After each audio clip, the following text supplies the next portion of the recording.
Pasal tak ada komik yang berilmiah ke? Ada dik. Meh akak tunjuk. Kami bukan tambah manga je tau. Kami sebenarnya dah tambah beberapa siri baru untuk komik Learn More. Pertama sekali kita ada Campus Cilik. Ini adalah siri komik lawak kampus yang kita cibikan dan sasarkan kepada pembaca sekolah rendah. Dia ada topik yang berbeza untuk setiap jilid dan kat dalam ni memang berwarna. Belakang tu boleh jawab kuis, boleh buat sudoku. Dan kita ada juga komik kolaborasi bersama Papa Pizola. Yang kedua adalah siri Majlis Cilik. Pengembaraan fantasi tentang dua beradik di sebuah akademi magic. Nampak kan bahagian info ni?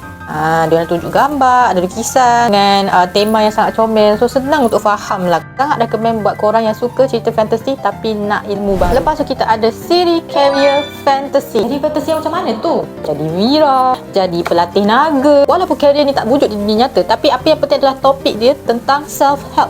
Pengurusan kewangan, pengurusan masa. Sangatlah sesuai untuk orang yang tak biasa baca buku non-fiction tentang self-help tapi nak baca komik yang ada pasal self-help. Dan last sekali, siri Detektif Smoke tentang misteri dan penyiasatan. Kalau korang suka Detektif Conan, suka penyiasatan remaja, bacalah komik ni dek. Penyiasatan dia tak terlalu rumit. Bukan sekadar misteri, tapi kita ada juga artikel yang berkaitan dengan penyiasatan itu. Semua judul-judul ni ada di TikTok shop kami dan korang search saja judul-judul ini.